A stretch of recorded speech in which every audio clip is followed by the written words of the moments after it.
Duty वायरमनला जीव गमवावा लागला आहे। ऑन ड्युटी असलेले कमलाकर भोईर यांचा रोड लाईट चालू करताना शॉक लागून मृत्यू झाल्याची घटना समोर आली आहे। ही संपूर्ण घटना सीसीटीव्ही मध्ये कैद झाली असून घटनेचा व्हिडिओही समोर आला आहे। मुरबाड नगरपंचायतमध्ये 53 वर्षीय वायरमॅन कमलाकर भोईर हे कार्यरत होते।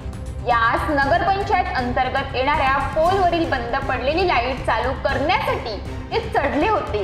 मात्र यावेळी बंद केलेला वीज प्रवाह अचानक चालू झाला। अशात पोलवर चढलेले वायरमन भोईर यांना लाईटचा जोरदार शॉक लागला। यानंतर काही क्षणातच ते पोलवरून खाली पडले आणि त्यांच्या डोक्याला जबर मार लागला।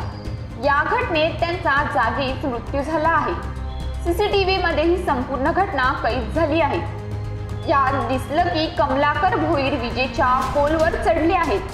अचानक ते क्षणभरात खाली कोसळतात आणि त्यांचा मृत्यू होतो। त्यानंतर आसपास असणारे लोक धावत त्यांच्या मदतीसाठी येतात, मात्र तोपर्यंत बराच उशीर झाला होता।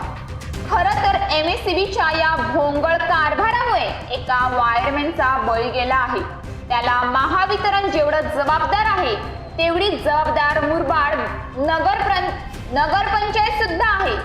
पावसामध्ये काम करताना कर्मचाऱ्यांना कोणत्याही प्रकारची सुविधा दिली जात नाही, त्यामुळे अशा निष्पाप कर्मचाऱ्यांचे बळी जात आहेत।